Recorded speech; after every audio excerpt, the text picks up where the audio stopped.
In this video, I'll be breaking down the cognitive functions from Jungian psychology and combining them with my own interpretation and experience. I'll keep it brief but meaningful, looking at what each function actually does in real people. I'll also touch on John Beebe's model to show how the same function behaves differently depending on the role or slot it occupies. Think of this as a quick functional roadmap you can use when typing yourself or others. Cognitive functions in simple words: NI equals focus, future foresight, deals with meaning beneath reality, courage to seek the unknown, personal fate, willpower and intensity, etc. N equals possibilities, connecting random dots, options, predicting outcome for others, seeing others' potential, etc. SI equals discipline, duty, comfort, focuses on receiving internal physical sensation, internal physical health and connection, culture, traditions, past reference, physical flexibility, physical core center, feminine facial traits, etc. SE, short-term memory, what is happening now, focuses on giving external physical sensation, physical experience, real-time sensory response and quick movements, altering the physical world, physics, masculine facial traits, etc. TI equals internal truth logic, accuracy, analysis, internal reasoning, etc.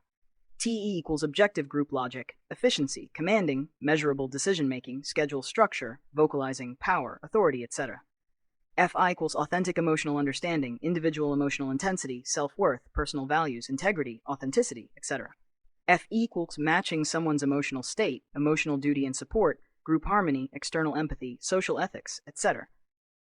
Now, as you saw, each cognitive function contains multiple sub-aspects, but keep in mind that there is a chance that people don't access all of them equally. Even in the top 4 conscious functions, there isn't uniform or guaranteed access. 2 people with the same function in the same position may use completely different pieces of it. One person might tap into many sub-aspects, but only lightly, while another might tap deeply into just a few. Overall performance doesn't come from perfect distribution. If someone has weaker access to specific sub-aspects, the psyche compensates by intensifying other parts of that same function, balancing the total effect. So an ESFP who doesn't access the muscle-building channel of SE may instead show heightened real-time awareness or sensory immersion. Still SE, just through different doors. The mind also scales function effectiveness gradually from the 1st to the 4th slot. Each step down means less consistent access, less stable depth, and fewer sub-aspects available. That's why we see such a big behavioral difference between an INTP and an ISFJ, even though technically they share the same cognitive function stack. And once you add the octagram, things get even more complex, because focus and development shape which sub-aspects are actually reachable and how deeply they're used. That's also why an NTP may end up resembling an SFJ or even an NTJ in real life. It isn't superficial similarity, it's a structural shift in which parts of the functions are being expressed. So yeah, it becomes harder to pinpoint a single type cleanly, but that's just how nuanced and complex the mind really is. Before we get into John Beebe's framework, I want to lay out how I personally understand these roles or slots. Beebe gives us an archetypal structure, 8 functions, 8 roles, but theory only becomes useful when you mix it with real-life observation. So what I'm sharing here is Beebe's model as a foundation, blended with my own perspective on how these functions actually show up in us. Think of this as Beebe's blueprint interpreted through my lens. The first slot, aka the hero, is the function you trust completely.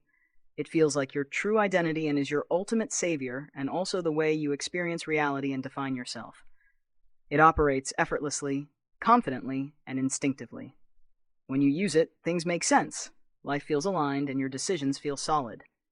It's not just a tool. It's the core lens through which you understand yourself and the world.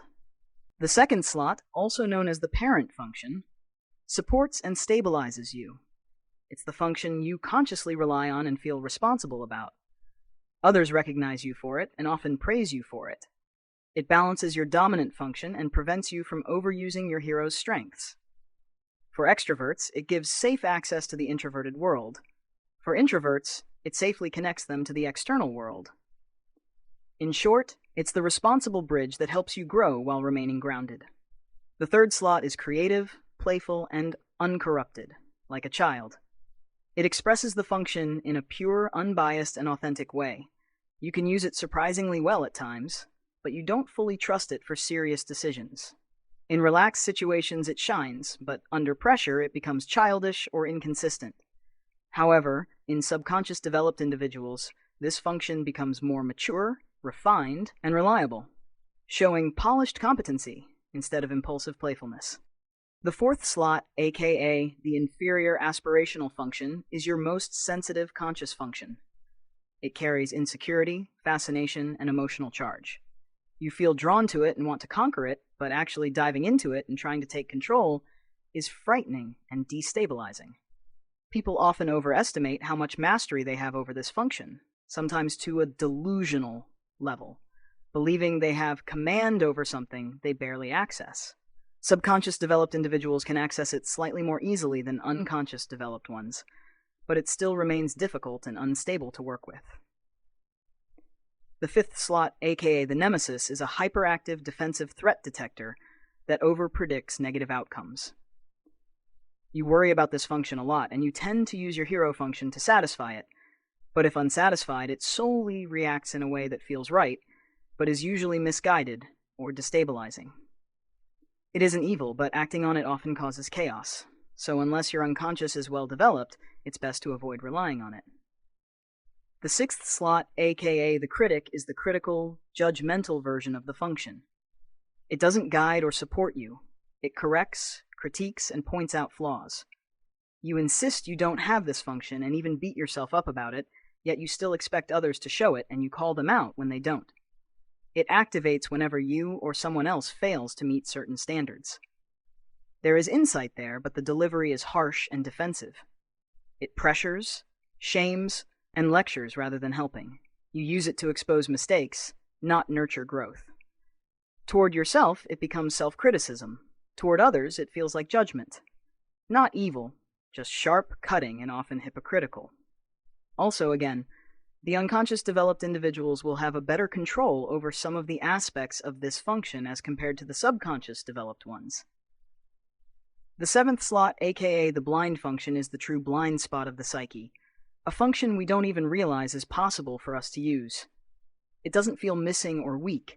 It feels non-existent and unnecessary.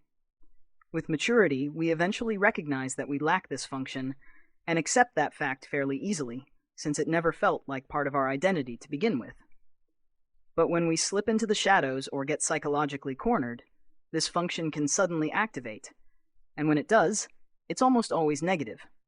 Scrambling situations, creating confusion, and showing just how foreign and unmanageable this part of the psyche really is.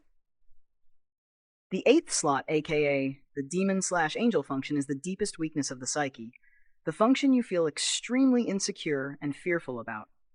Even without admitting it, that this is your most fragile point, and even the slightest challenge can make you crumble. It's a part of you that simply can't carry its own weight. This function also tends to be missing most of its sub-aspects. SI demons often have chronic health issues or chaotic routines. SE demons struggle with body awareness, coordination, or even body dysmorphia. FE demons may struggle with social cues or emotional reading. TE demons may struggle with structure or external logic. The demon slot isn't just weak, it's incomplete, patchy, and missing entire components of the function. It acts like a demon on your shoulder, tempting you to use it in the worst moments, pushing you toward decisions guaranteed to backfire or sabotage you. This is the function people secretly cry about the most. They know they're terrible at it, yet still feel hurt or offended when someone else points it out. Because this function is the gateway to the superego, it activates the demon, or as some might call it, the angel mode, only when you're cornered. In that state, you can channel it in a distorted, aggressive, or desperate way to escape that situation. Unconscious developed individuals can access this gateway more effectively, since they have a stronger connection to their demon function. But even for them, it remains unstable, risky, and psychologically heavy. Cognitive functions can feel a bit complex at first. There are layers, roles, and patterns that take time to click. But don't worry, as we go deeper, it'll all start making sense, piece by piece. Thanks for watching. I appreciate you being here, and if you're curious to learn more, stay tuned because there's a lot more coming.